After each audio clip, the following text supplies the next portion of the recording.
Good morning student. तो previous class में हम लोग डिस्कशन कर चुके थे magnetic effect due to a conducting wire. उसके लिए हम लोगों ने राइट हैंड थंब रूल भी पढ़ा था। प्लेन वायर की वजह से मैग्नेटिक फील्ड का कैसे रहता है वो हम फाइंड आउट किए थे। सर्कुलर वायर की वजह से कैसे फाइंड आउट होता है, उसमें नॉर्थ पोल जनरेट होता है या साउथ पोल, वो करंट की डायरेक्शन पर डिपेंड करता है, वो भी हम फाइंड आउट किए थे।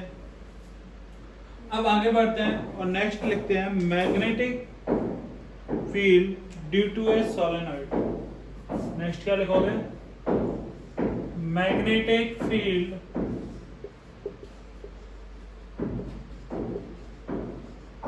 Due to a solenoid. ठीक, तो चलो magnetic field due to a solenoid तो हम बाद में फाइंड आउट करेंगे। पहले हमें पता होना चाहिए सोलेनॉइड क्या होता है। पहले क्या हमें पता होना चाहिए सोलेनॉइड क्या होता है।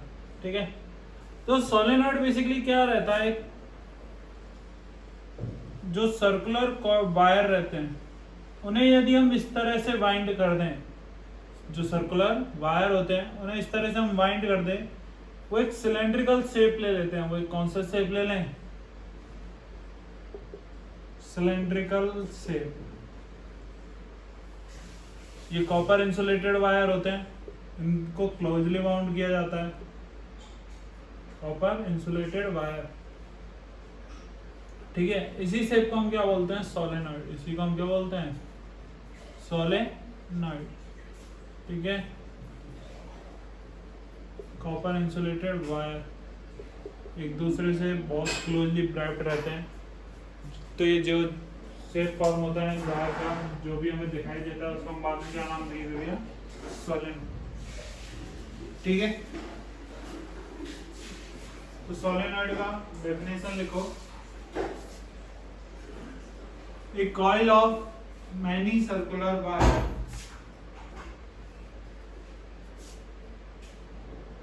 a coil of many circular turns of insulated copper wire। ठीक है, ये नोट कर लो, मैं इसे हटा रहा हूं। और डेफिनेशन लिखो। A coil of many a coil of many circular turns of copper insulated wire, copper insulated wire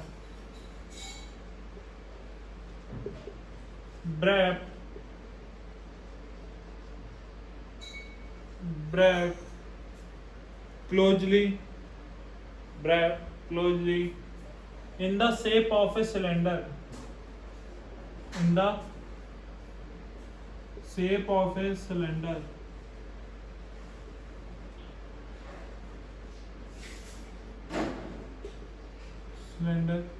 is called as solenoid, as solenoid।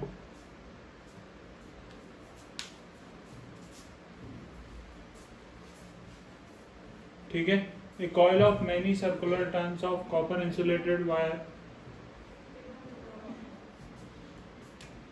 यहाँ पर वायर छूट गया, वो नोट कर लेना। Wire wrapped closely in the shape of a cylinder is called solenoid। ठीक है,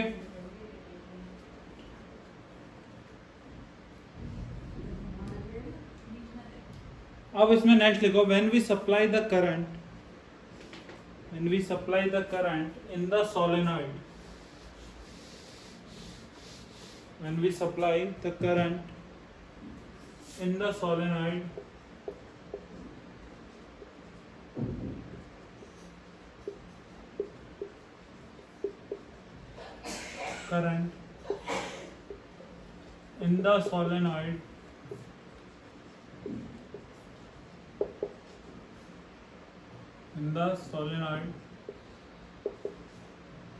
its magnetic field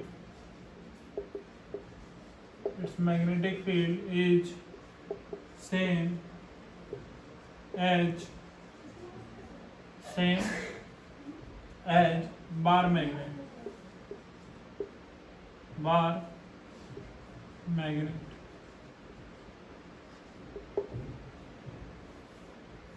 देखो थोड़ा सा ड्रॉ करके बता रहा हूँ।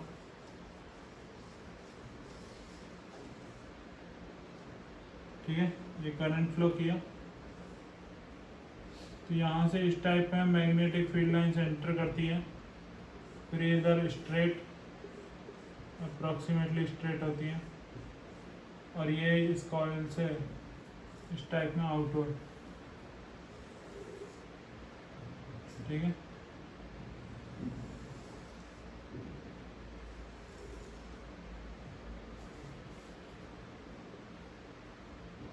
ये डायरेक्शन हो गया।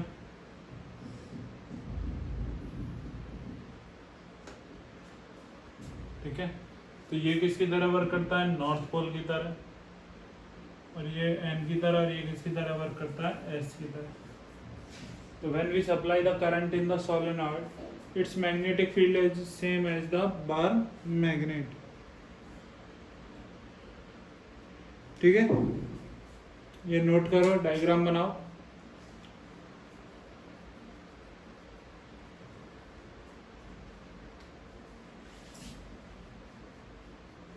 इसके बाद इसका नेक्स्ट लिखना,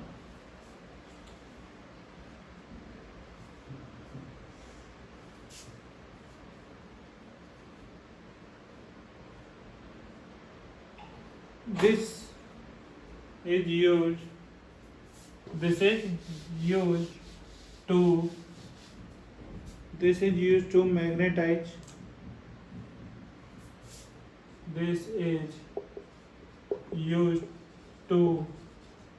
magnetize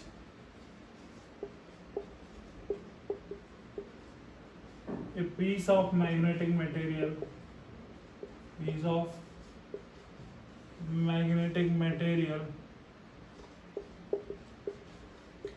like soft iron,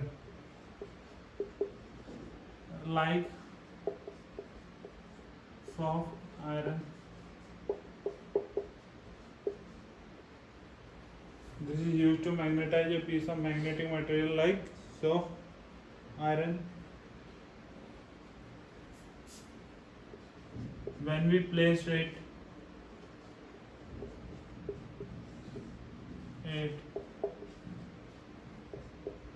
in the solenoid, when we placed it in solenoid,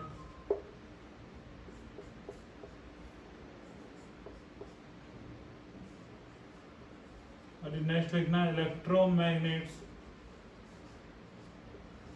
are also formed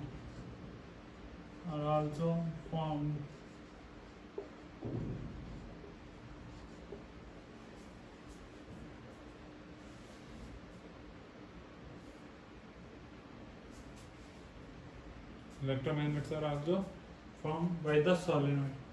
हम सोलेनॉइड से इलेक्ट्रोमैग्नेट भी बना सकते हैं। ठीक है,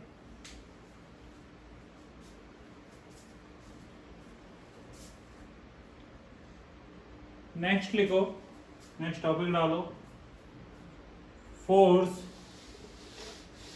on A current carrying wire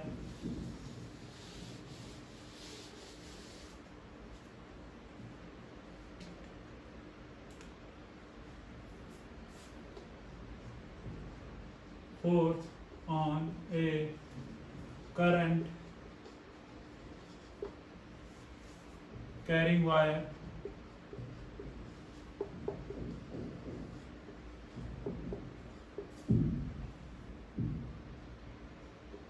in a magnetic field,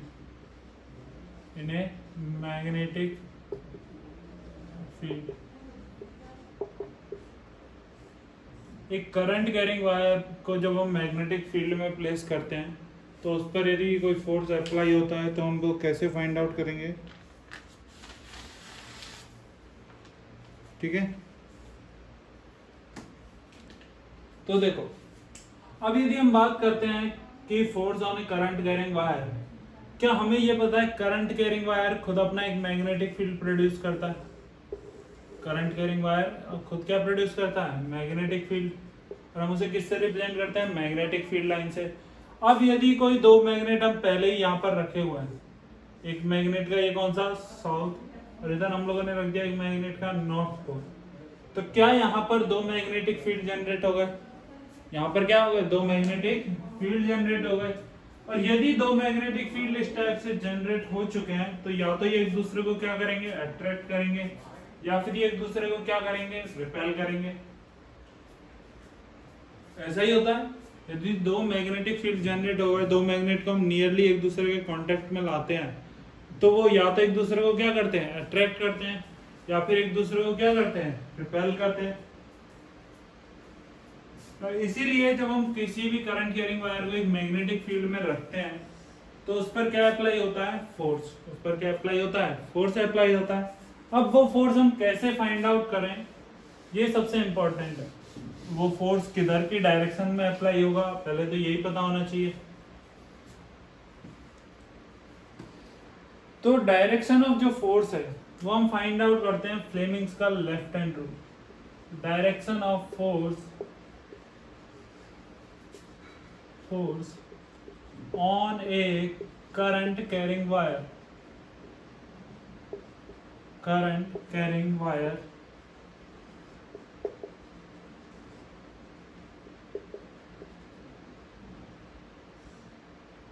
is given by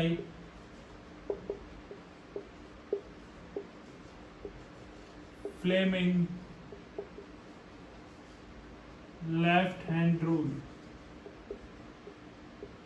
Fleming left hand rule. अब Fleming का लेफ्ट हैंड रूल क्या बोलता है, ध्यान से सुनना।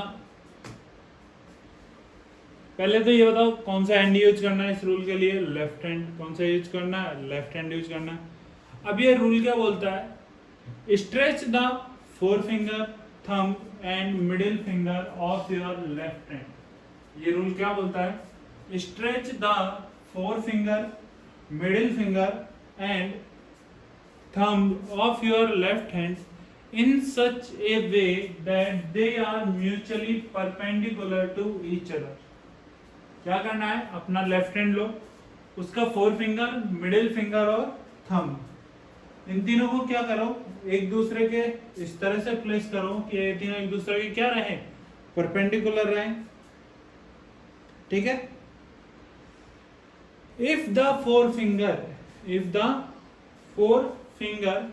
gives the direction of magnetic field, if the forefinger gives the direction of magnetic field and middle finger gives the direction of current, middle finger gives the direction of current, then thumb gives the direction of force on that wire, then thumb give the direction of force on that wire।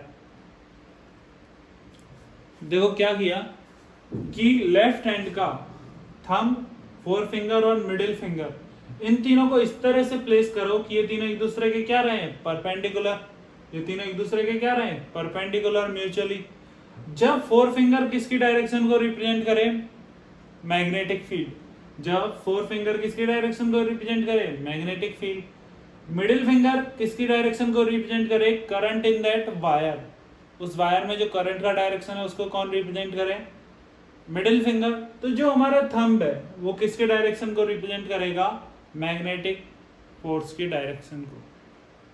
किसकी direction को represent करेगा, force on that wire को represent करेगा। ठीक है, तो चलो note करो Fleming's left hand rule. Fleming's left hand rule।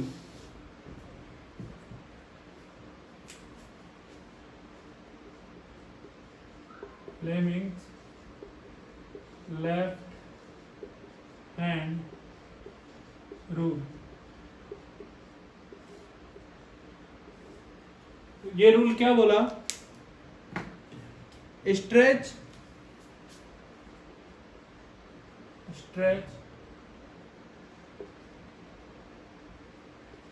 thumb forefinger and middle finger of your left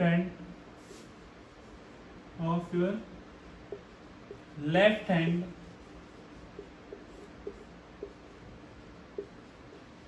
in such a way that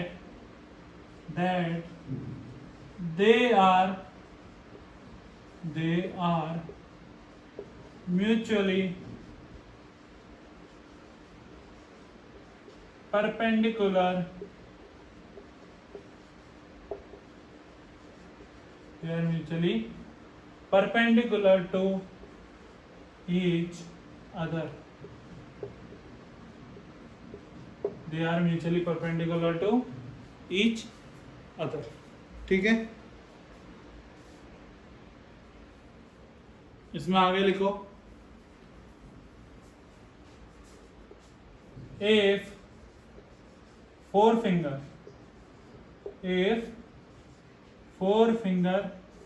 मैं अंडरलाइन कर रहा हूं जो मुझे इंपॉर्टेंट लग रहा है, जो जहां पे जो चीज तुम्हें याद रखनी है. if forefinger represent the direction of magnetic field, if forefinger represent direction of magnetic field,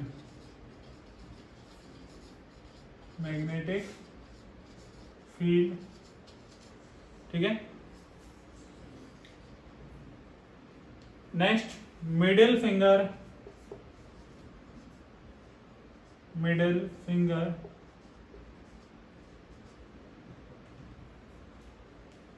represent the direction of current,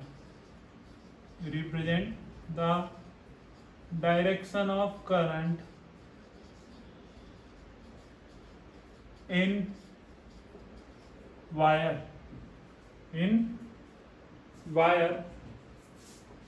then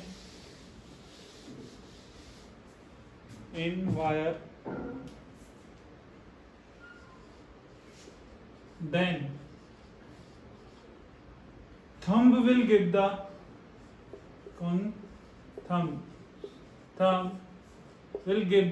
direction of magnetic force,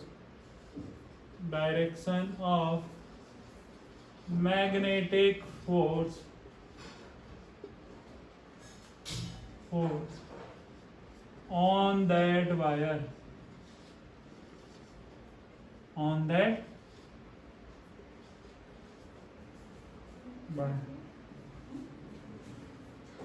बोलो और नोट कर लो. ये यदि फोर फिंगर किसको रिप्रेजेंट करे, direction of magnetic field, middle finger direction of current in the wire, तो thumb किसको represent करेगा, direction of magnetic force on that wire. ठीक है, चलो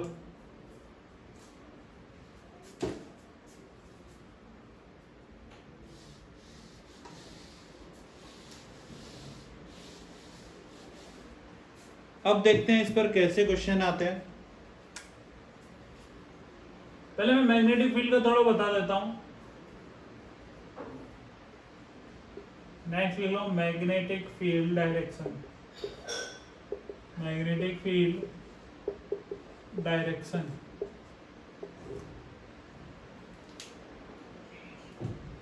देखो, या तो तुम्हें पहला ऐसे गिवन हो सकता है मैग्नेटिक फील्ड, तो ये तो तुम्हें डायरेक्शन डायरेक्ट देखना आता है, ये तो तुम्हें डायरेक्शन सीधा दिख रहा होगा, लेफ्ट टू राइट. यदि मैं ऐसे खड़ा हूं तो मेरा लेफ्ट टू राइट जा रहा है.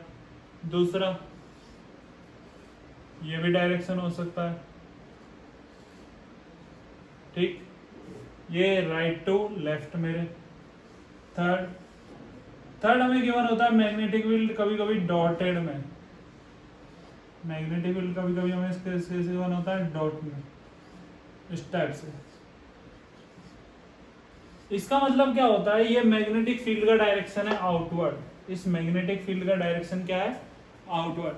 जब भी तुम्हें मैग्नेटिक फील्ड इस टाइप में दिखाई दे डॉट डॉट डॉट, इसका मतलब क्या समझ लेना, मैग्नेटिक फील्ड कैसे गिवन है हमें, आउटवर्ड डायरेक्शन में, direction of magnetic field is outward. और एक फोर्थ नंबर में हमें क्या गिवन होता है, क्रॉस गिवन होते हैं, हमें क्या गिवन होते हैं, क्रॉस। और इसमें क्या मान लोगे, जो डायरेक्शन है मैग्नेटिक फील्ड का वो कैसा है, इनवर्ड। इसमें हमेशा क्या मानोगे कि डायरेक्शन मैग्नेटिक फील्ड का किधर है, inward, inside the board. Direction of magnetic field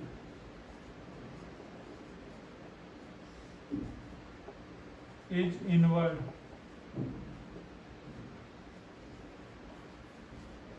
ठीक है, तो ये चारों नोट कर लो पहले, उसके बाद हम इनके क्वेश्चन पर आएंगे।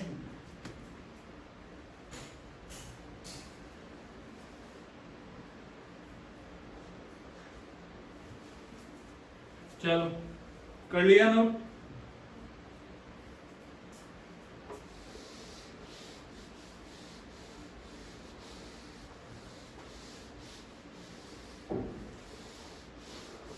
अब क्वेश्चन लिखो, find the force, find the direction of force, find the direction of force. ठीक है, फर्स्ट क्वेश्चन नोट करो,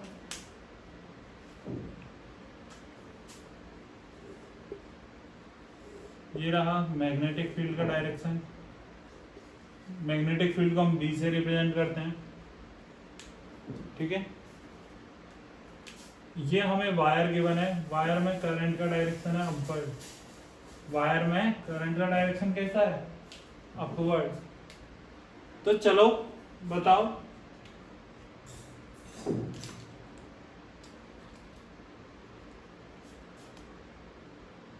बताओ फोर्स का डायरेक्शन क्या होगा वायर पे। ठीक है,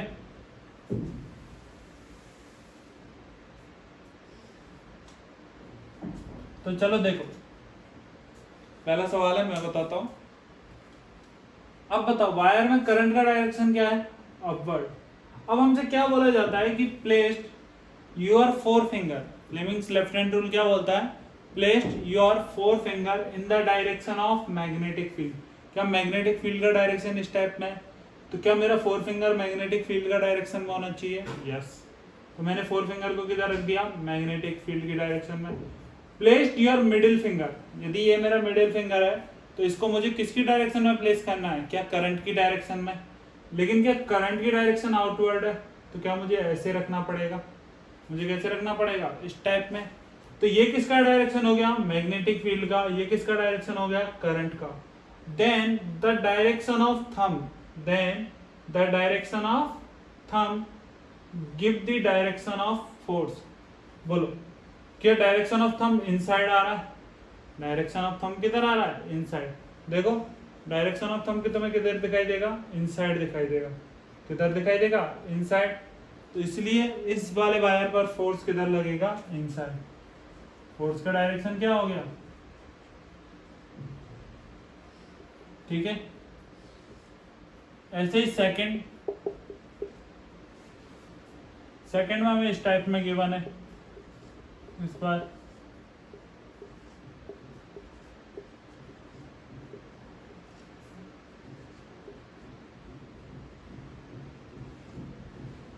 ठीक, यहाँ पर एक वायर ऐसे प्लेस किया हुआ है, ये भी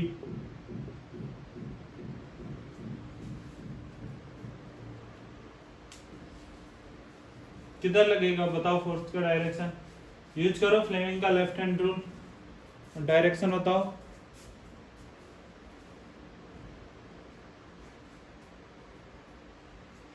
चलो आंसर आ गया होगा, तो आंसर किधर आया, लेफ्ट टू द एवी। एवी के लेफ्ट साइड में फोर्स लगेगा, मतलब इधर की साइड, AB के इधर की साइड फोर्स लगेगा। कैसे? देखो क्या बोला था, place your four finger in the direction of magnetic field, place your four finger in the direction of magnetic field. क्या मैग्नेटिक फील्ड का डायरेक्शन इनवर्ड है, तो मुझे मेरा फोर फिंगर क्या इनवर्ड डायरेक्शन में प्लेस करना पड़ेगा।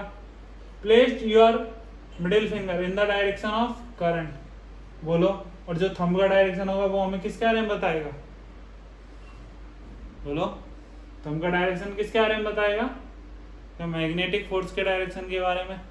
तो आंसर किधर आ गया, इधर की साइड।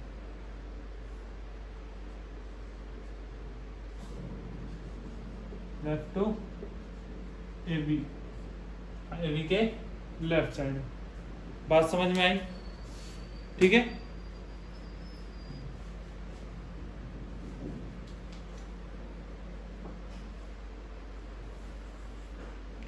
नेक्स्ट इसमें हम जो पढ़ते हैं वो है इलेक्ट्रिक मोटर।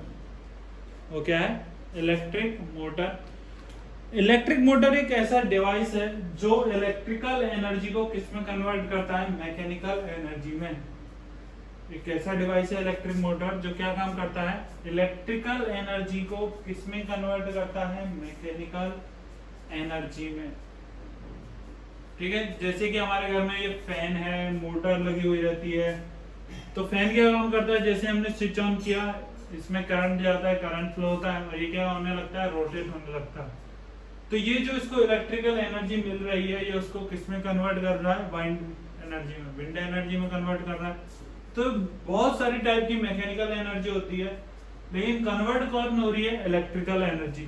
तो इलेक्ट्रिक मोटर कैसा डिवाइस है, ऐसा डिवाइस है जो इलेक्ट्रिकल एनर्जी को किस में कन्वर्ट करता है, मैकेनिकल एनर्जी में। ठीक है। तो नेक्स्ट हेडिंग डालो इलेक्ट्रिक मोटर। नेक्स्ट हेडिंग क्या डालो, इलेक्ट्रिक मोटर।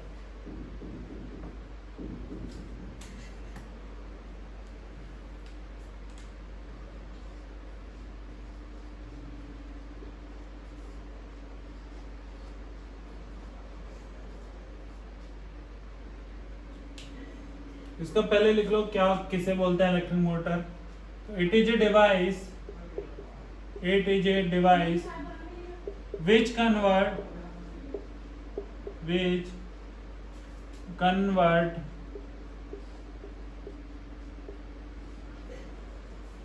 electrical energy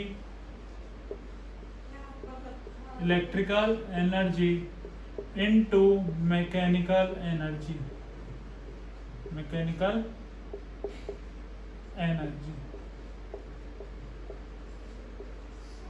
ये एक ऐसा डिवाइस है जो इलेक्ट्रिकल एनर्जी को किसमें कन्वर्ट करेगा, मैकेनिकल एनर्जी में। ठीक है। Example for motor in fan. आप लोगों ने देखा नहीं होगा, ट्यूबवेल होती है, ट्यूबवेल्स में भी क्या रहती है, मोटर रहती है। वो पानी को डाउन, जो अर्थ के अंदर पानी है उसको ऊपर भेजने का काम करती है। वो हम इलेक्ट्रिसिटी जैसे उसमें करंट चालू करते हैं, स्विच ऑन करते हैं, वो अपना काम स्टार्ट करती है। जो इतना नीचे पानी है उसको ऊपर भेजने में भी तो एनर्जी लगती है। वो एनर्जी कहाँ से आती है, इलेक्ट्रिकल एनर्जी उसमें कन्वर्ट होती है मैकेनिकल एनर्जी में। ठीक है। तो बहुत सारी जगह ऐसी हैं जहाँ से इलेक्ट्रिकल एनर्जी को मैकेनिकल एनर्जी में कन्वर्ट करने का काम कौन करती है, इलेक्ट्रिक मोटर। ठीक है।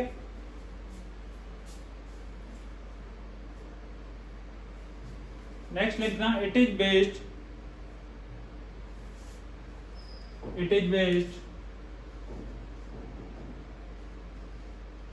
On Fleming's left hand rule. ये कहीं ना कहीं फ्लेमिंग्स के लेफ्ट हैंड रूल पर भी बेस्ड है। Based on Fleming's left hand rule.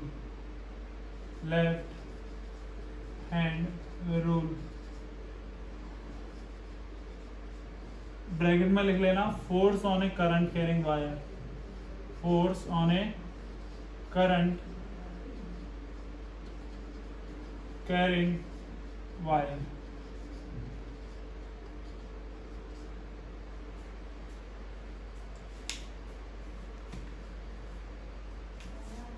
Note कर लो।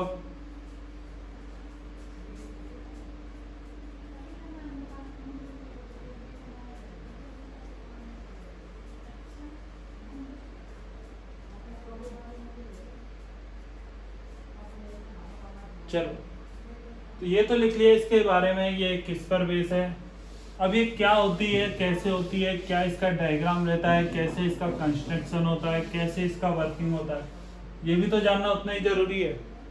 ये भी तो जानना उतना ही जरूरी है। तो पहले हम डायग्राम देख लेते हैं इसका। डायग्राम तो इसमें देखो बेसिकली क्या हुआ है कि यहाँ पर नॉर्थ पोल है एक मैग्नेट का, और एक मैग्नेट का यहाँ पर क्या है, साउथ पोल। ठीक है, एक मैग्नेट का यहाँ पर क्या है, नॉर्थ पोल, और एक मैग्नेट का यहाँ पर क्या है, साउथ पोल। तो ये किसकी डायरेक्शन हो गई, क्या मैग्नेटिक फील्ड की? बोलो, ये किसकी डायरेक्शन हो गई, मैग्नेटिक फील्ड। इसके अंदर हम एक रेक्टेंगुलर कॉइल को प्लेस करते हैं। इसके अंदर इनसाइड हम एक रेक्टेंगुलर कॉइल को प्लेस करते हैं।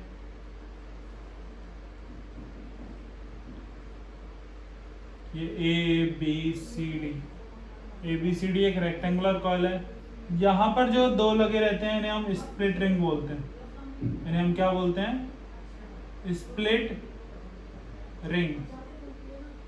ठीक है, और स्प्लिट रिंग से अटैच रहते हैं ब्रश। स्प्लिट रिंग से कौन अटैच रहते हैं, मेटेलिक ब्रश अटैच रहते हैं। और ये यहाँ पर एक्सटर्नल सर्किट, ये यहाँ पर एक्सटर्नल सर्किट से क्या रहते हैं, कनेक्ट रहते हैं, प्लस माइनस। ये इसका पूरा डायग्राम रहता है। यहाँ पर एक रेक्टेंगुलर कॉइल है जिसमें बहुत सारे insulated copper wire wind up रहते हैं एक दूसरे के बहुत क्लोजली। अब नीचे का यदि डायग्राम देखोगे थोड़ा सा छोटा है, क्योंकि मैं इसे अभी अलग अलग डायग्राम में भी दिखाऊंगा। तो यदि हम बात करें इस वाले सेटअप का, तो ये सेटअप दो पार्ट में रहता है। अब क्लियर दिखेगा पूरा डायग्राम। ये जो सेटअप है रेक्टेंगुलर कॉइल और ये एक्सटर्नल सर्किट का, इसके दो पार्ट रहते हैं। एक फर्स्ट पार्ट में तो होता है रेक्टेंगुलर कॉइल। फर्स्ट पार्ट में तो क्या होता है, rectangular coil with split ring, with 2 half split ring. ठीक है, इनको हम कम्यूटेटर भी बोलते हैं, कम्यूटेटर, या हाफ स्प्लिट रिंग भी बोल सकते हो, या हाफ स्प्लिट रिंग भी बोल सकते हो। ये क्या है, रेक्टेंगुलर कॉइल है, रेक्टेंगुलर कॉइल। ठीक है, एक पार्ट तो हो गया ये, और दूसरे पार्ट में होते हैं ब्रश और एक्सटर्नल सर्किट। ब्रश और एक्सटर्नल सर्किट। ठीक है, ये ब्रश नंबर V1, ये V2। ये ब्रश मेटल से बने होते हैं, मेटेलिक वायर के। ये इनको इसीलिए बनाया जाता है ताकि ये जब रोटेट होगा, जब इसका हम देखते हैं प्रोसेस कैसे काम करती है, जब ये रोटेट होते हैं तो कंटिन्यूअसली ब्रश का इन कम्यूटेटर के साथ क्या रहता है, कांटेक्ट। इन ब्रश का कम्यूटेटर के साथ क्या रहता है, कांटेक्ट रहता है। और लगातार रोटेशन की वजह से ये ब्रश क्या होते जाते हैं, थोड़े से छोटे होते जाते हैं और कांटेक्ट लूज हो जाता है।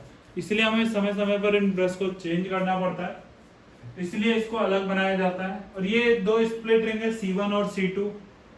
ठीक है, ये इनसाइडली जो रहते हैं वो इंसुलेटेड रहते हैं, और ऊपर से इनसे कनेक्ट रहती है V1 V2 से। अब जैसे ही हम रेक्टेंगुलर कॉइल में करंट फ्लो करेंगे, जैसे ही हम रेक्टेंगुलर कॉइल में करंट फ्लो करते हैं, ठीक है, तो रेक्टेंगुलर कॉइल में जैसे ही करंट फ्लो होगा, तो देखो क्या ये हाई टर्मिनल है, करंट का डायरेक्शन कुछ ऐसे रहेगा, ये रहा करंट का डायरेक्शन। ठीक, अब यदि ये करंट का डायरेक्शन है तो यहाँ पर मैग्नेटिक फील्ड दिख रहा है, यहाँ पर तुम्हें करंट भी दिख रहा है, तो तुम्हें पता चलेगा कि इस AB साइड पर फोर्स लग रहा है, इस एबी साइड पर क्या हो रहा है, मैग्नेटिक फोर्स आ गया कहानी में। देखो कैसे, करंट का डायरेक्शन अपवर्ड, मैग्नेटिक फील्ड ऐसे, तो क्या इस पर फोर्स इनसाइड लगेगा, एबी पर फोर्स कैसे लगेगा, इनसाइड, इस वाले पर फोर्स कैसे लगेगा, इनसाइड, और क्या सीडी पर फोर्स आउटसाइड लगेगा, सीडी पर फोर्स कैसे लगेगा, आउटसाइड, बोलो, एबी पर फोर्स कैसे लगेगा, इनसाइड लगेगा, और सीडी पर फोर्स कैसे लगेगा, आउटसाइड। तो यदि एबी पर फोर्स इनसाइड लग रहा है और सीडी पर फोर्स लग रहा है आउटसाइड, एबी पर फोर्स इनसाइड लग रहा है और सीडी पर फोर्स कैसे लग रहा है, आउटसाइड। तो देखो सपोज करो ये वाला इधर का साइड कौन सा है, सीडी, और ये वाला कौन सा है, एबी।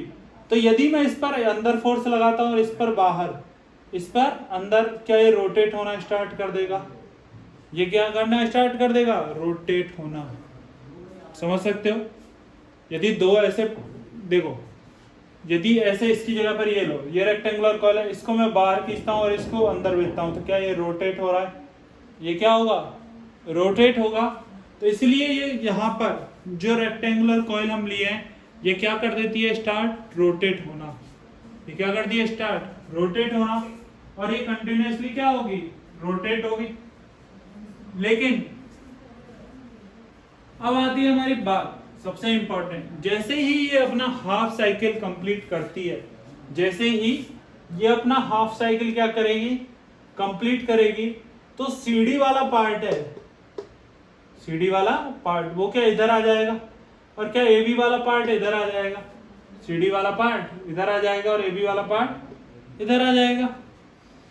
तो जो सीडी से जुड़ी हुई है, ये इसे मैं नाम दे देता हूं C1 and C2। In split ring को मैं क्या नाम दे देता हूं, C1 और C2।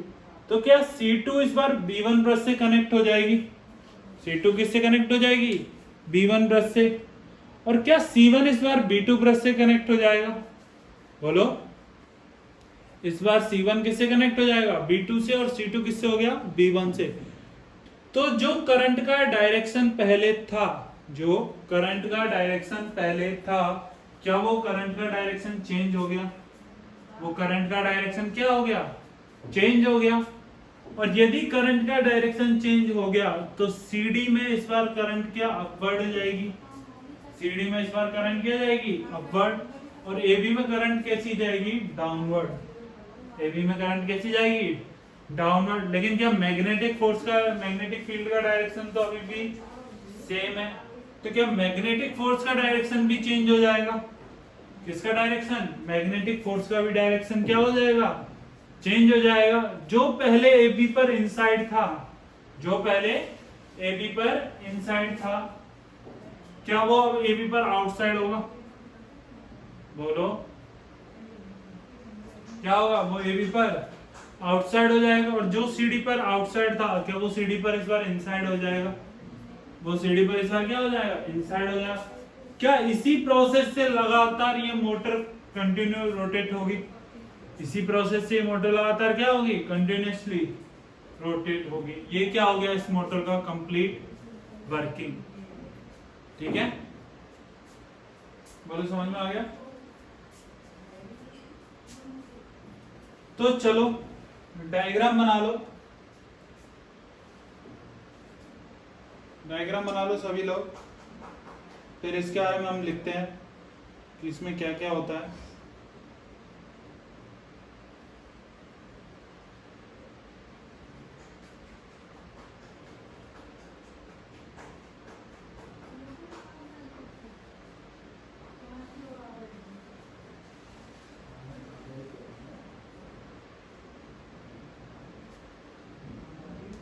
बना लिया डायग्राम, ठीक।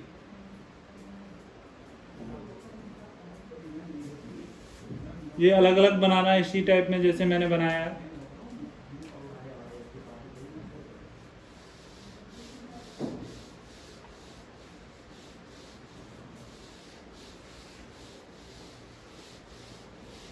चलो अब इसका देखते हैं कि इसमें क्या क्या रहता है।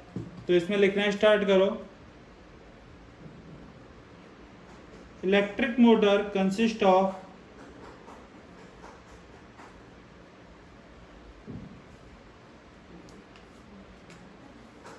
electric motor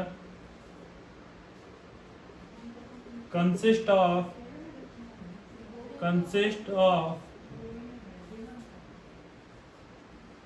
a rectangular coil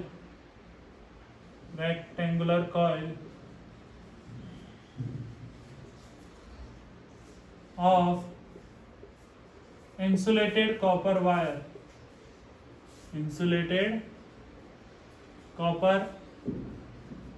wire, ठीक है। इसके बाद इसमें नेक्स्ट लिखो, it is placed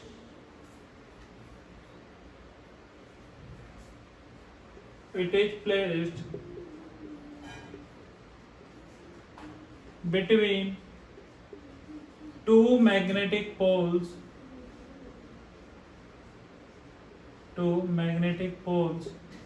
in such a way that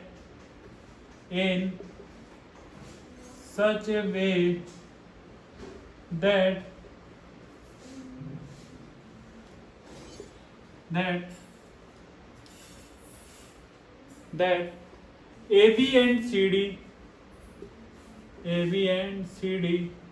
arm of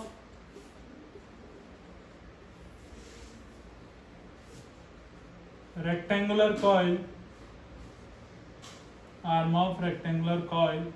is perpendicular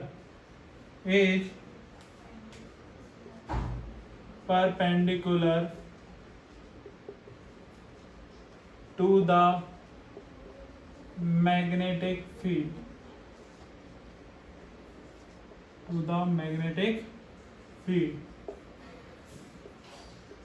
ठीक है। यहां तक नोट कर लिया। नेक्स्ट लिखो आगे, the end of the coil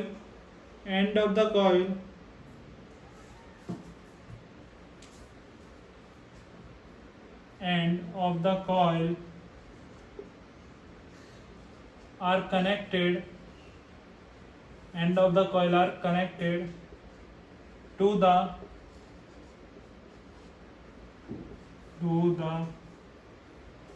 two halves of split ring,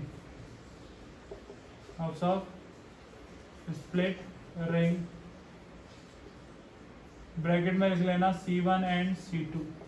हम दो कौन से हाफ का बात कर रहे हैं स्प्लिट रिंग के, C1 और C2 का बात कर रहे हैं, ठीक है।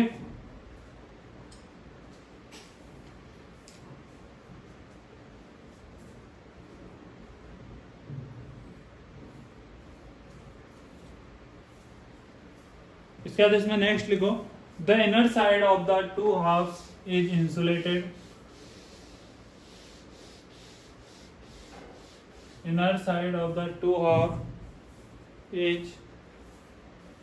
insulated and attached to an axle. Inner side of two halves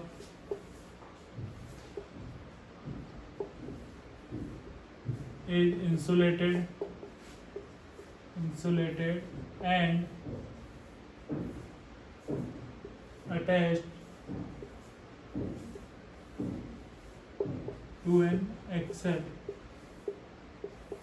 ठीक है, ये नोट कर लो। and outer part is connect with the outer side is connect with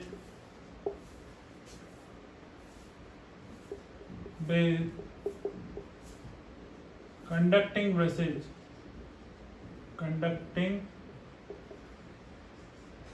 brushes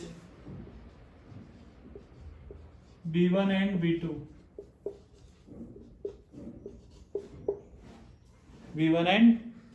B2 next लिखना, these brushes are connected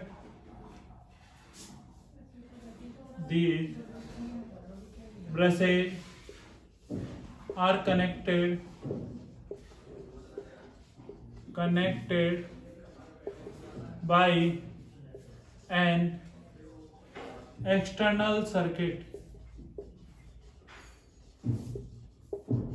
These brushes are connected by an external circuit. ठीक है, तो यहां तक नोट कर लो.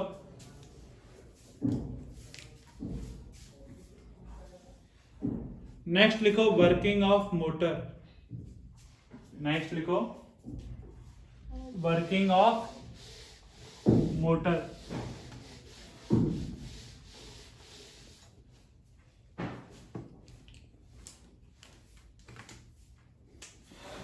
नेक्स्ट क्या लिखोगे? Working of motor.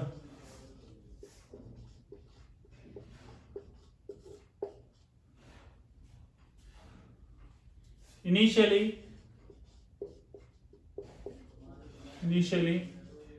when we supply the current,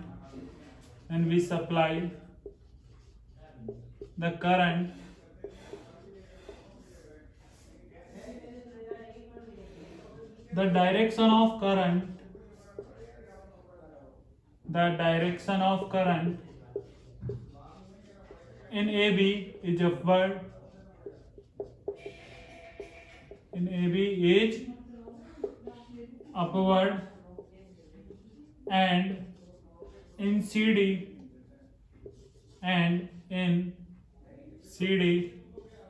it is downward.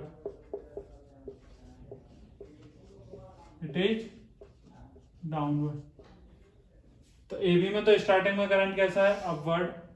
और CD में कैसा है? Downward.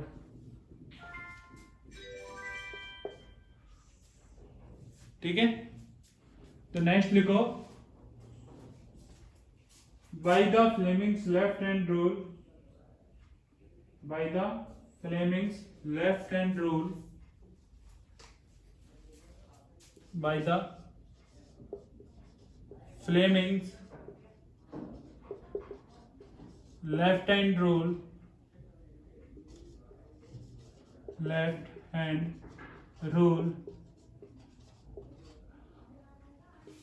direction of force on AB is inside.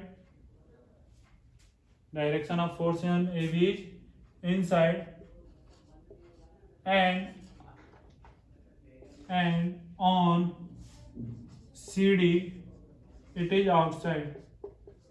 और CD पर कैसा है? आउटसाइड. ठीक है,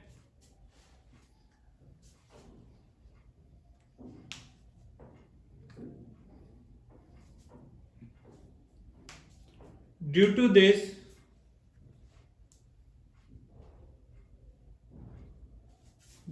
this coil starts to rotate. Due to this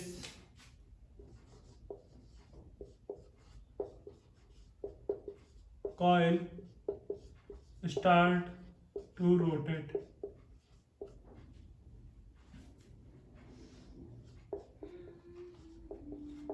ठीक है, इसका नेक्स्ट लिखो after the half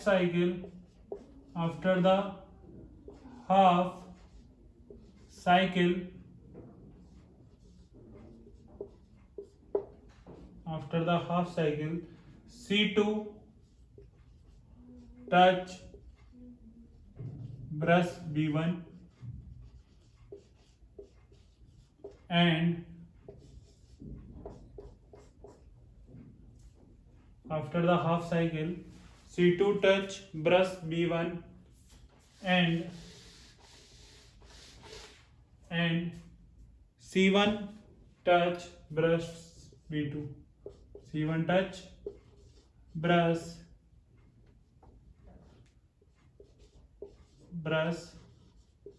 B2. Note कर लो, after the half cycle C2 touch brush B1 and C1 touch brush B2. Due to this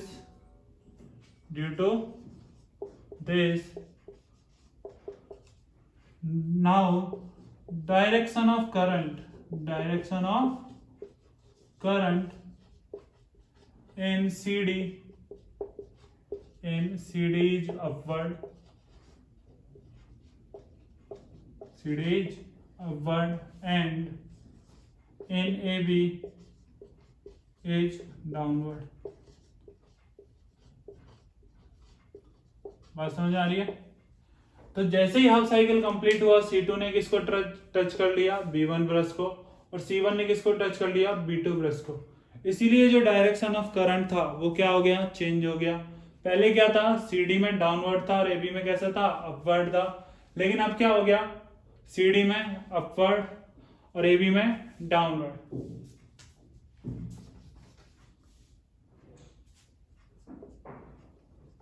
Now the direction of force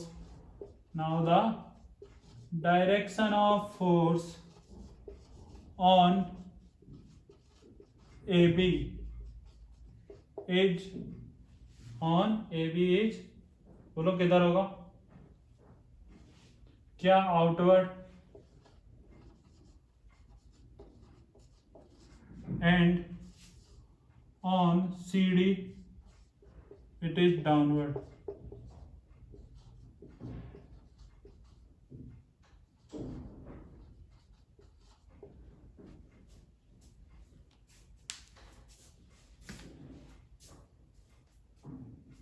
Feeding downward, and this process continue.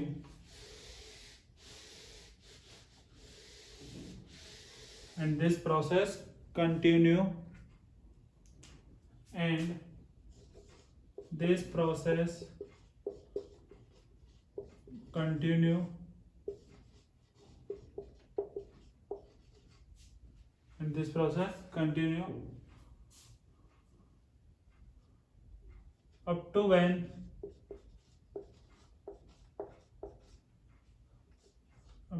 there is current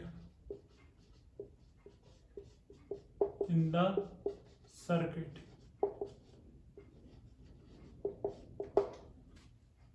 That's how the motor works. That's how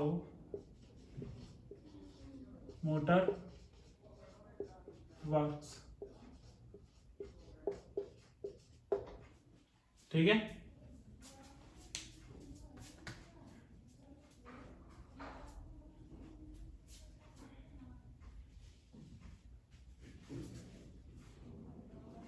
note कर लिया? चलो आगे बढ़ते हैं। अब क्या होने लगा, डेली लाइफ में हम लोगों को इसका बहुत ज्यादा जरूरत रहने लगा। हम मैकेनिकल एनर्जी को इलेक्ट्रिकल एनर्जी को किस में कन्वर्ट करने लगे? मैकेनिकल एनर्जी में कन्वर्ट करने लगे।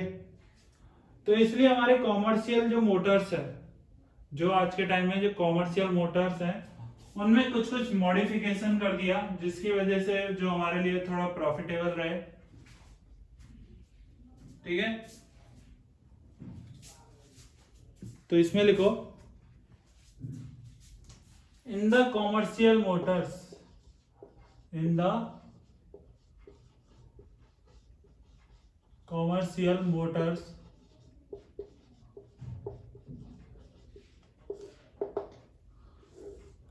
first we use electromagnet, then we use electromagnet in place of permanent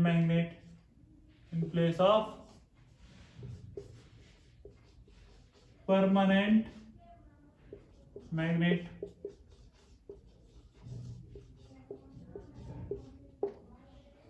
second क्या लिखोगे? Number of turns. मैंने क्या बताया था, जो रेक्टेंगुलर कॉइल रहती है उसमें वायर रैप्ड रहते हैं, तो उसमें जो number of turns on the circular coil, on the rectangular coil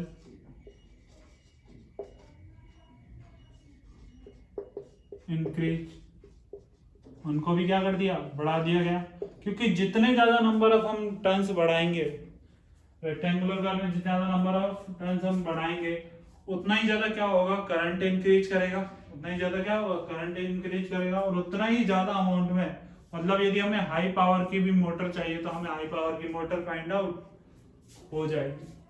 ठीक है, इसलिए हम लोगों ने क्या किया, number of turns on the rectangular coil is increase.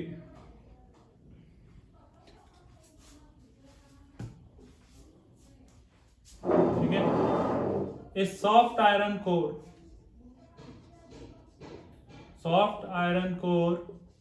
Is used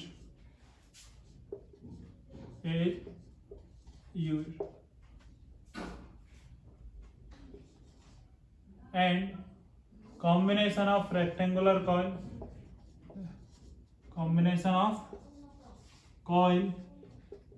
and this iron core is called as armature.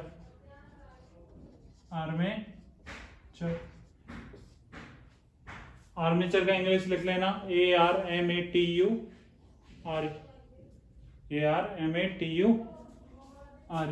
ठीक है, PUR, और ये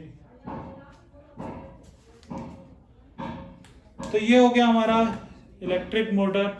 तो इसके बाद आप लोगों को एक होमवर्क करना है कि जो आप लोगों को गिवन है एक्सरसाइज बुक के अंदर ही side the book, electric motor या इलेक्ट्रोमैग्नेटिक इंडक्शन से पहले वो सभी आप लोगों को कंप्लीट करनी है। ठीक है, चलो अब इसके बाद नेक्स्ट डिस्कस करते हैं हम लोग, एक और इंपॉर्टेंट टॉपिक है इलेक्ट्रोमैग्नेटिक इंडक्शन। इंपॉर्टेंट टॉपिक कौन सा है, इलेक्ट्रोमैग्नेटिक इंडक्शन।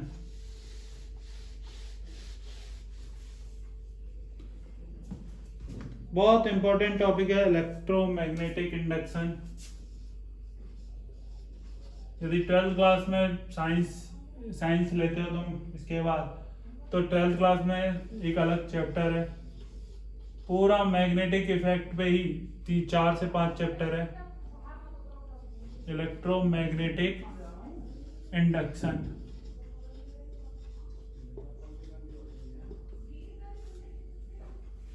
चलो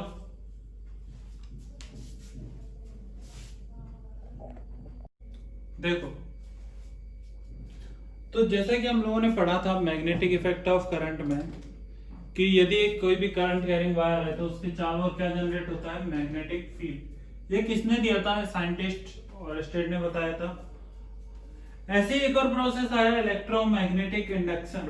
ऐसे एक और कौन सा प्रोसेस आया, इलेक्ट्रोमैग्नेटिक इंडक्शन।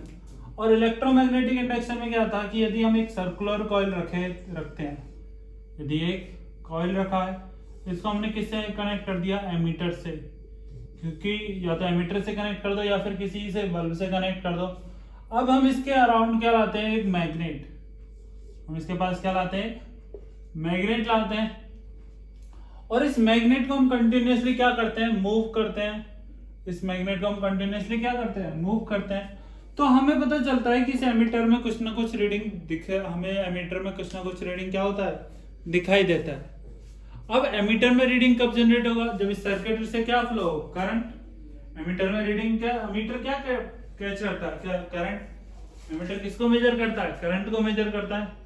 तो मतलब जब हम इस मैग्नेट को मूव कर रहे थे, तब क्या हो रहा था, इसमें एमीटर में करंट आ रहा था, एमीटर में करंट दिखाई दे रहा था। तो इलेक्ट्रोमैग्नेटिक इंडक्शन क्या हुआ, phenomena of generation of current,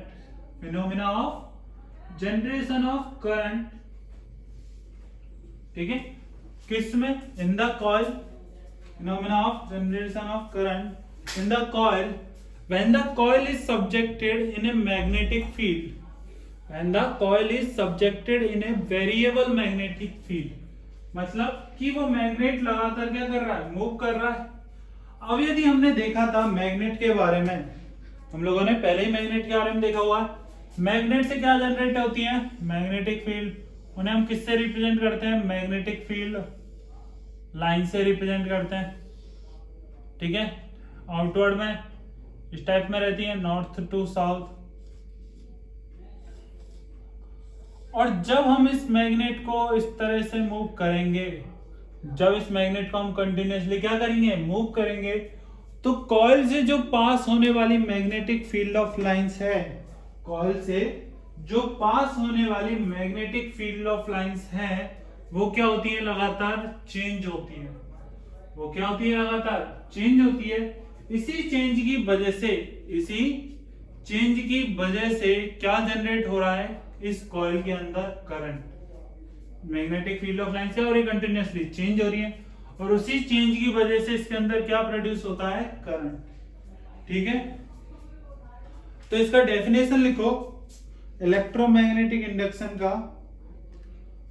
phenomena of generation, phenomena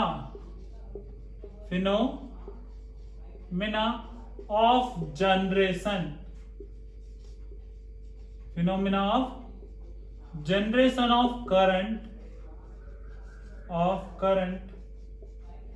in the coil when it is subjected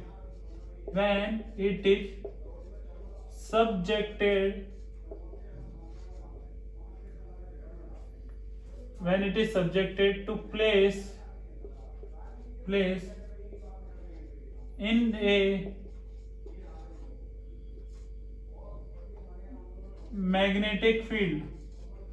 magnetic field bracket में क्या लिखोगे? वेरिएबल। ब्रैकेट में क्या लिखोगे? वेरिएबल। तो phenomena of generation of current in the coil when it's subjected to place in a variable magnetic field is known as electromagnetic induction. ठीक है, तो ये नोट करो, कंप्लीट बात को समझो। क्या बोला कि जब हम इस मैग्नेट को इस कॉइल के अराउंड क्या करते हैं? मूव करते हैं, कि कॉइल के सामने हम कॉइल के अराउंड क्या कर रहे हैं? मूव कर रहे हैं। तो जो number of magnetic field lines, passing through the coil, वो कंटिन्यूअसली क्या हो रही है? चेंज हो रही है।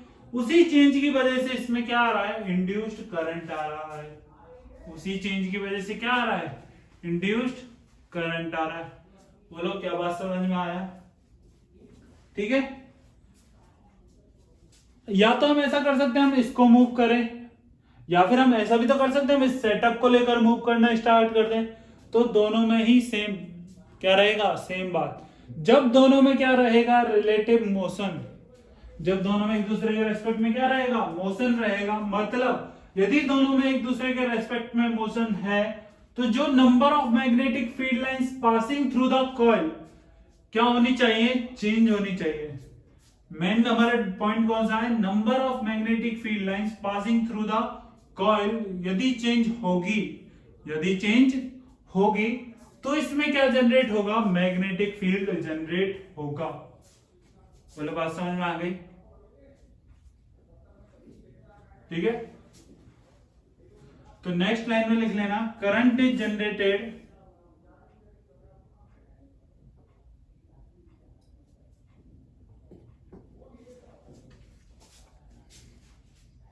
ठीक है,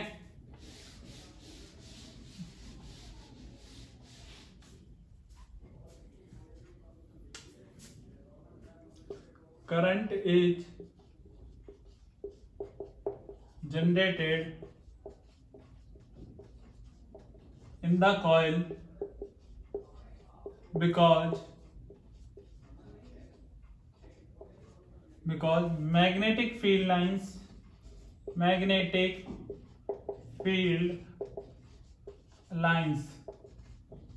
passing through the coil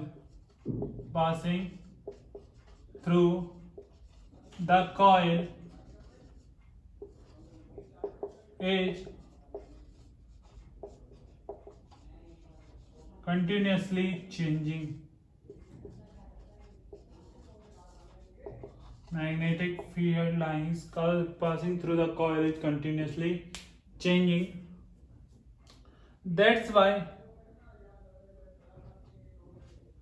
ठीक है।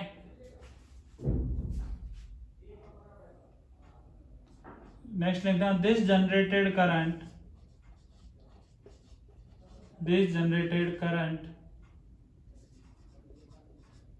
Is known as induced current. इसी करंट को हम लोगों ने क्या नाम दिया? Induced current. ये नोट कर लेना सभी लोग, डायग्राम बना लो, ठीक है। तो हमेशा याद रखना इंड्यूस्ड करंट कब जनरेट होगा? जब कॉइल और मैग्नेट के बीच में क्या हो? Relative motion. क्योंकि जब दोनों के बीच में रिलेटिव मोशन होगा तभी मैग्नेटिक फील्ड लाइंस क्या होंगी? चेंज होंगी। उसी से क्या होता है? करंट इंड्यूस होता है। अब कोई बोले सर हम दोनों को सेम स्पीड से लेकर जाएं, कोई ऐसे भी बोल सकता है सर मैं कॉइल को भी लेके जा रहा हूं और इसको भी लेके जा रहा हूं, मैग्नेट को सेम स्पीड से और सेम डायरेक्शन में, सेम स्पीड से और सेम डायरेक्शन में, तो क्या सर इंड्यूस करंट जनरेट होगा? नहीं, क्योंकि दोनों के बीच में रिलेटिव मोशन नहीं है, तो मैग्नेटिक फील्ड लाइन जो पासिंग थ्रू द कॉइल है वो चेंज नहीं हो रही। और जब तक magnetic field line passing through the coil change नहीं होगी, करंट इंड्यूस नहीं होगा। ठीक है, नोट कर लिया।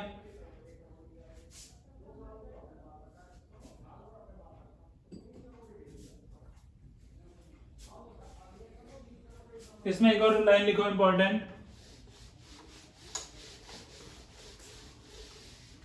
Faster the movement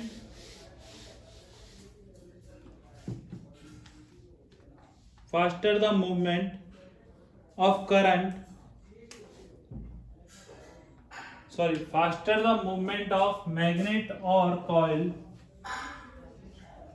faster the movement of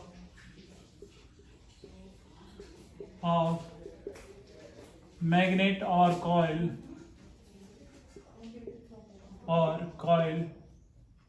with respect to each other,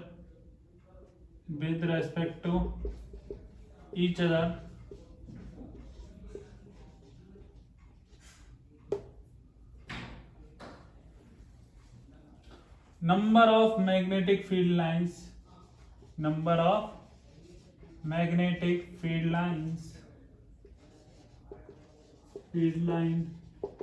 passing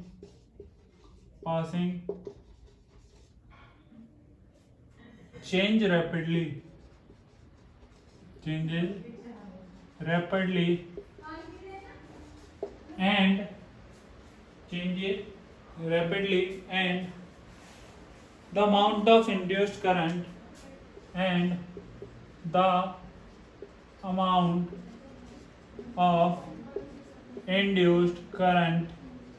is high. Amount of induced current is high. ठीक है, ये नोट कर लो।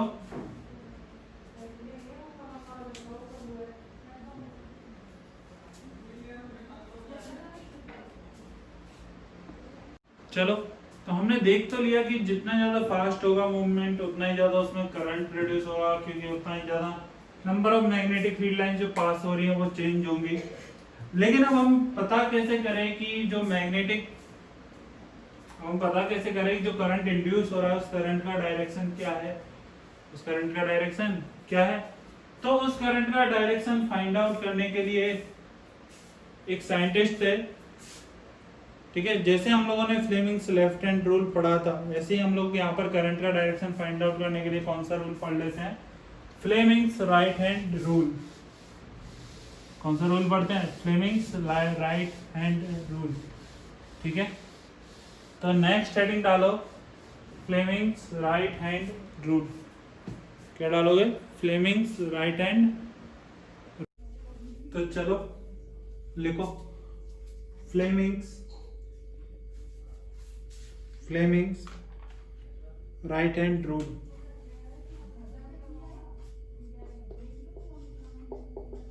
Fleming's right hand rule.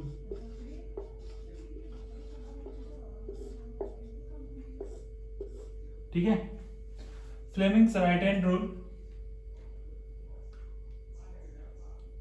तो राइट हैंड रूल क्या कहता है? Place your thumb, place your thumb, four finger and middle finger in such a way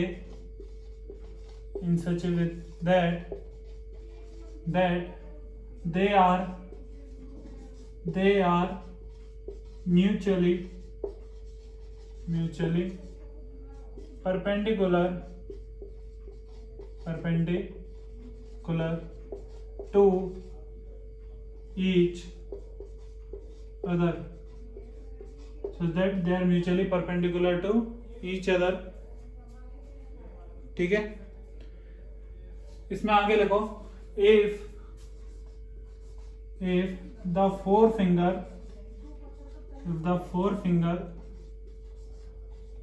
represent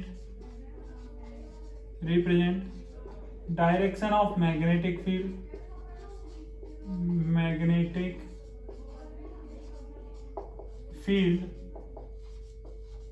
comma, thumb represent the direction of motion, thumb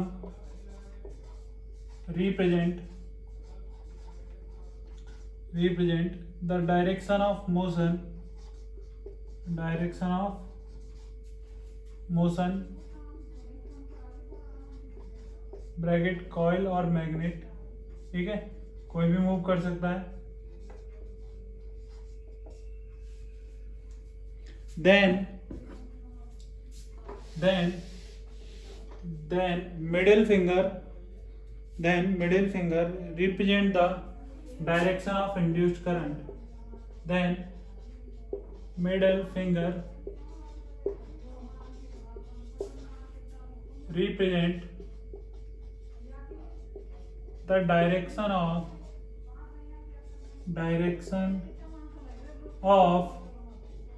induced current.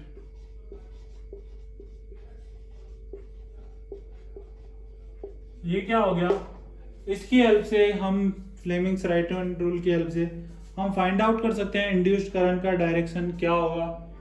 ठीक है, तो ये क्या बोला कि अपने राइट हैंड के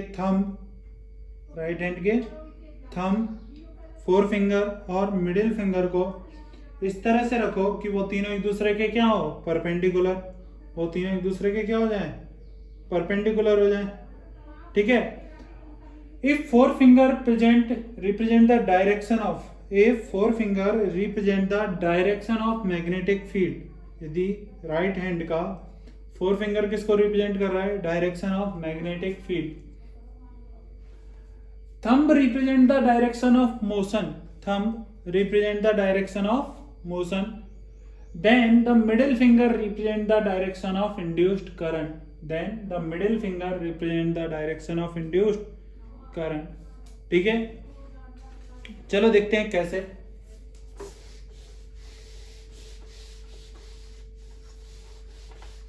देखो यहां पर हमें गिवन है एक मैग्नेट का एस और एक हमें गिवन है नॉर्थ. बोलो, ठीक है, मैग्नेटिक फील्ड का डायरेक्शन या नॉर्थ से साउथ रहेगा? बोलो, क्या मैग्नेटिक फील्ड का डायरेक्शन नॉर्थ से साउथ रहेगा? अब हमने इस वायर को एक वायर प्लेस कर दिया एवी. ठीक है, अब इस हम एवी वायर को आउटवर्ड मूव करा रहे हैं. किधर मूव करा रहे हैं? आउटवर्ड. तो अब हमसे पूछा जाए find the direction of induced current in that wire. Find the direction of induced current in that wire. तो बोलो क्या करोगे? कौन सा हैंड यूज करोगे? Right hand. कौन सा हैंड यूज करोगे? Right hand. तो फोर फिंगर किसको रिप्रेजेंट करना चाहिए? मैग्नेटिक फील्ड को. देखो क्या फोर फिंगर मैग्नेटिक फील्ड के डायरेक्शन को रिप्रेजेंट कर रहा है? बोलो. थंब किसको रिप्रेजेंट करना चाहिए? Direction of motion. क्या इसमें मैग्नेट तो कांस्टेंट है? क्या हम कॉइल को मूव करा रहे हैं? हम किसको मूव करा रहे हैं? इस कॉइल को. किधर? क्या आउटवर्ड. तो क्या डायरेक्शन ऑफ मोशन कौन प्रेजेंट करता है? थंब. क्या outward. Then the middle middle finger represent the direction of magnetic field, तो क्या ये डाउनवर्ड होगा? बोलो, ये क्या होगा? डाउनवर्ड। तो मैग्नेटिक सॉरी इंड्यूस्ड करंट का डायरेक्शन क्या होगा? डाउनवर्ड। तो मिडिल फिंगर किसको रिप्रेजेंट करता है? डायरेक्शन ऑफ इंड्यूस्ड करंट, और वो डायरेक्शन क्या होगा? डाउनवर्ड। तो क्या लिखोगे? Direction of induced current, induced current क्या आएगा आंसर? डाउनवर्ड। बोलो, ठीक है? आई बात समझ में? या एक और बार देखो, मैग्नेटिक फील्ड नॉर्थ से साउथ किस डायरेक्शन में, इस वायर का ये लूप का मोशन किधर है? क्या आउटवर्ड। तो थंब किसको रिप्रेजेंट करेगा? मोशन को। ये किसको रिप्रेजेंट कर रहा है? मैग्नेटिक फील्ड को। तो क्या मिडिल फिंगर का डायरेक्शन हमेशा इंड्यूस्ड करंट का डायरेक्शन को बताएगा? तो क्या मिडिल फिंगर डाउनवर्ड दिख रहा है? मिडिल फिंगर किधर दिख रहा है? डाउनवर्ड। तो इसमें इंड्यूस्ड करंट किधर की डायरेक्शन में होगी? डाउनवर्ड। बोलो, बात समझ में आ गई? ठीक है, चलो एक और क्वेश्चन लिखो, यही find the direction of induced current, find the direction of induced current, find the direction of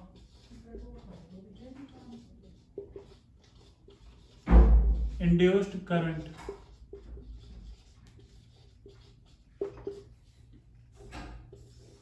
इधर एस गिवन है, इधर एन गिवन है, उल्टा करो, यहाँ पे एन मानो, यहाँ पे एस मानो, मैग्नेटिक फील्ड का डायरेक्शन।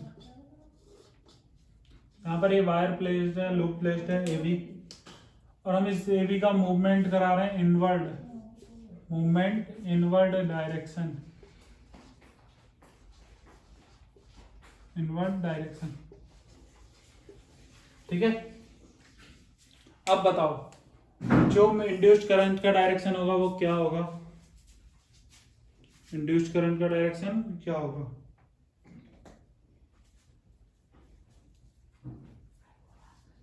ठीक है, देखो मैग्नेटिक फील्ड का डायरेक्शन किधर है? क्या नॉर्थ से साउथ? मैग्नेटिक फील्ड का डायरेक्शन किधर है? नॉर्थ से साउथ। तो फोर फिंगर को किसकी डायरेक्शन में प्लेस करो? मैग्नेटिक फील्ड की डायरेक्शन में। अब बताओ क्या इसको हम किधर मूव करा रहे हैं? आउटवर्ड या inward?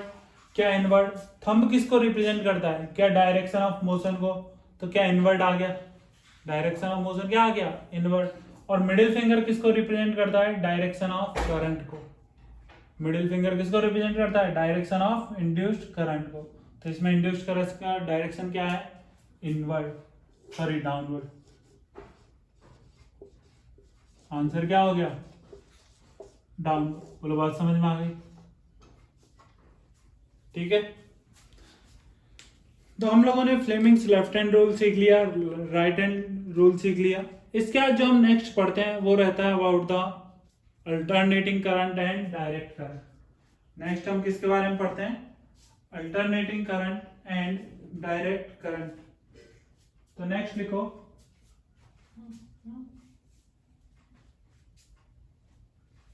Alternating current and direct current. Next क्या लिखोगे? Alternating current and direct current.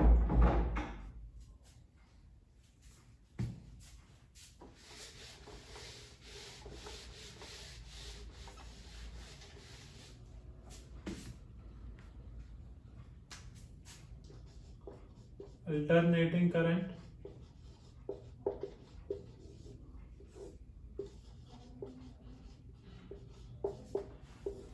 और हेडिंग डालो डायरेक्ट करंट, डायरेक्ट करंट। देखो मैं सिंपल बताता हूं, अल्टरनेटिंग करंट और डायरेक्ट करंट में सबसे ज्यादा बेसिक डिफरेंस क्या है। अल्टरनेटिंग करंट में जो करंट का डायरेक्शन है, जो करंट का डायरेक्शन है वो पीरियडिकली चेंज होता है, वो पीरियडिकली चेंज होता है। The direction of current, direction of current changes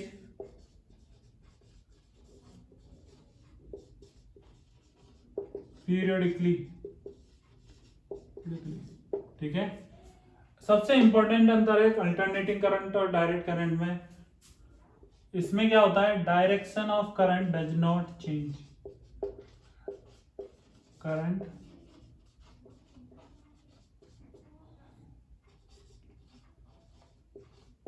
not change,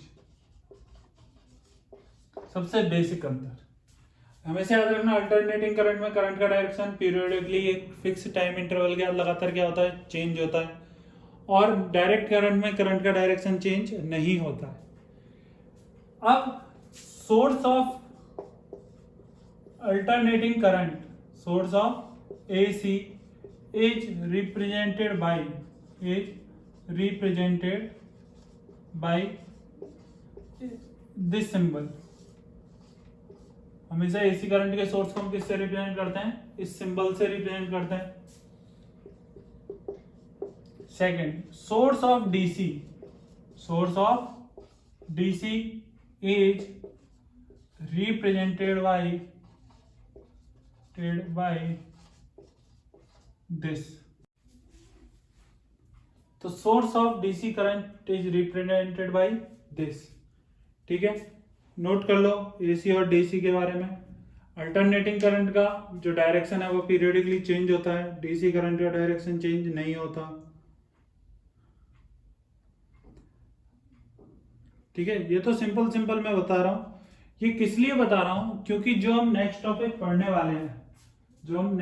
पढ़ने वाले हैं, इलेक्ट्रिक जनरेटर, जो क्या करेगा, मैकेनिकल एनर्जी को इलेक्ट्रिकल एनर्जी में कन्वर्ट करेगा। उसमें हम दो टाइप के जनरेटर पढ़ते हैं, एक DC जनरेटर और एक AC जनरेटर। उसमें हम कितने टाइप के जनरेटर पढ़ते हैं, दो टाइप के, DC जनरेटर और AC जनरेटर। उसमें हमें करंट का डायरेक्शन इंपॉर्टेंट होता है। उसमें क्या इंपॉर्टेंट होता है, करंट का डायरेक्शन इंपॉर्टेंट होता है कि यदि जो जनरेट होने वाला करंट है वो एक ही डायरेक्शन से लगातार आ रहा है, तब तो वो कैसा कहलाएगा, DC जनरेटर। और यदि आने वाले करंट का डायरेक्शन कभी लेफ्ट से, कभी राइट से, कभी क्लॉकवाइज, कभी एंटी क्लॉकवाइज आ रहा है, तो वो कैसा जनरेटर कहलाता है, अल्टरनेटिंग जनरेटर, ठीक है। तो नेक्स्ट हेडिंग डालो सभी लोग,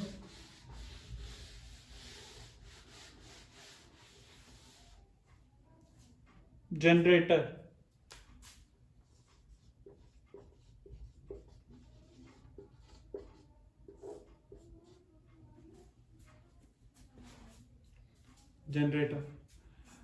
ठीक। तो जनरेटर एक ऐसा डिवाइस है जो किसको किस में कन्वर्ट करता है, मैकेनिकल एनर्जी को इलेक्ट्रिकल एनर्जी में। जनरेटर एक ऐसा डिवाइस है जो मैकेनिकल एनर्जी को किस में कन्वर्ट करता है, इलेक्ट्रिकल एनर्जी में। और उसके बारे में अब हम नेक्स्ट क्लास में स्टडी करेंगे, जनरेटर के बारे में, ठीक है। तो नेक्स्ट क्लास में मिलते हैं।